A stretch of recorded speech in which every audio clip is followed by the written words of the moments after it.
Kunchok Chodan and Kando are now back at the nunnery, enjoying a break from their retreat. They write letters home, exchange experiences, and enjoy a 15-minute afternoon tea break together with the other nuns.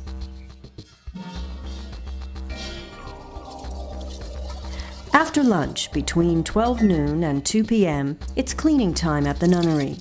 The residents take advantage of the warm winter sun to do the washing up and launder their clothes.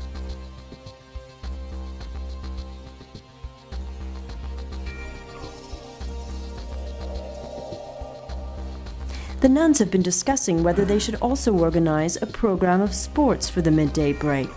Soccer, basketball, volleyball, like their male monk counterparts down the road.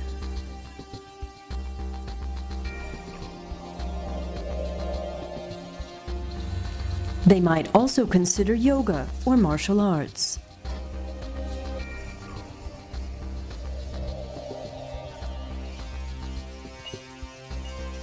Classes resume at 2 p.m.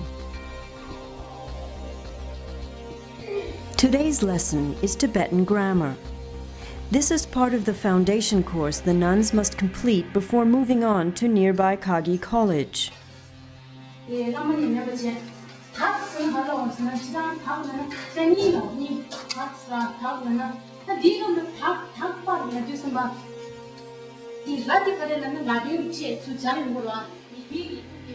Studies at the college aim to preserve the unbroken lineage of teachings. Advanced scholarship of the heritage of Buddhist philosophy is necessary in order to propagate the Buddha Dharma in the present. It is hoped that the college will produce a sufficient number of qualified clergy to serve future generations.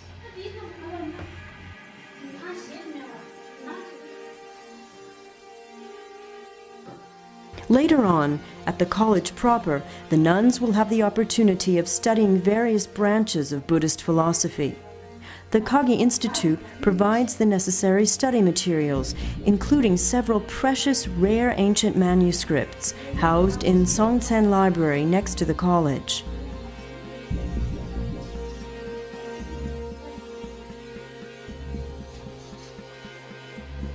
The Buddha Dharma teaches that to be born in human form is a very rare treasure to be cherished. It is thus imperative to use this precious life to become conscious of good and bad deeds, striving to keep one's negative actions to a minimum and to increase virtuous ones. To attain this knowledge, one must walk the path of learning in truth and equanimity.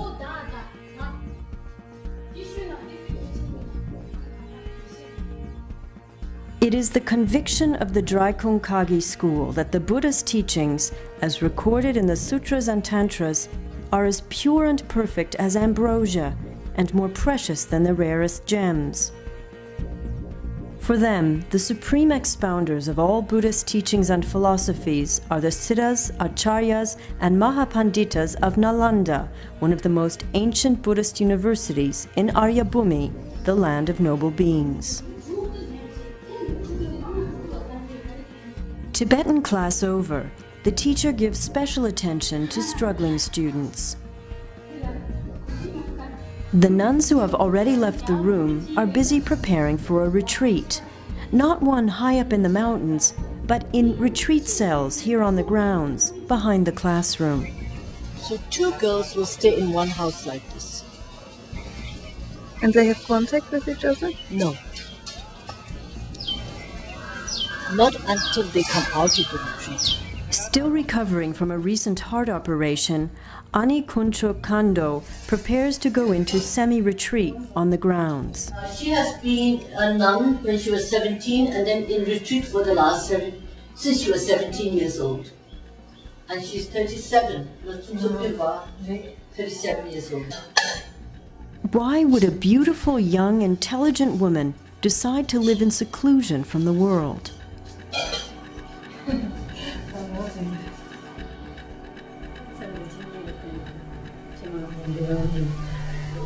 In order to find happiness in this life and the next life, she decided to become a nun and then to go into retreat.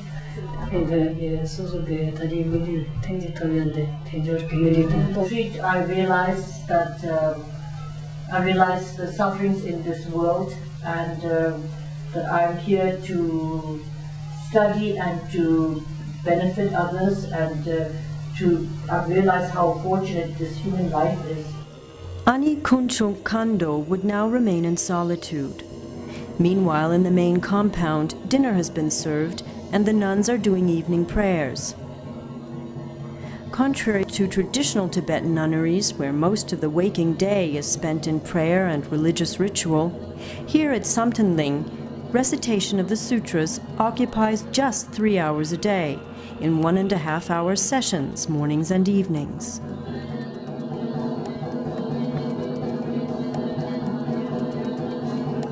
In the words of Ani Rinchen Somo, a personal description of a nun's progress. Unlike in my earlier days, I now realize how precious all beings are, and my motivation increases. I would like to continue to pray for my lamas and my teachers, and repay the kindness of my parents. For the benefit and happiness of sentient beings, I would like to preserve and spread the Dharma by explaining and listening to the teachings.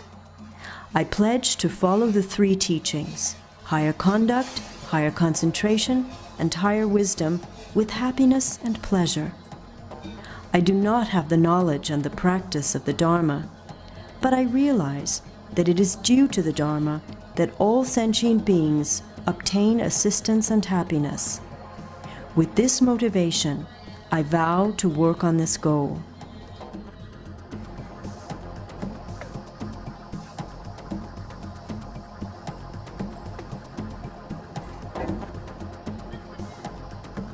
From 7:30 to 9 p.m., the nuns of Samtenling have another study period. At 10 p.m., it's lights out and time for a good night's sleep.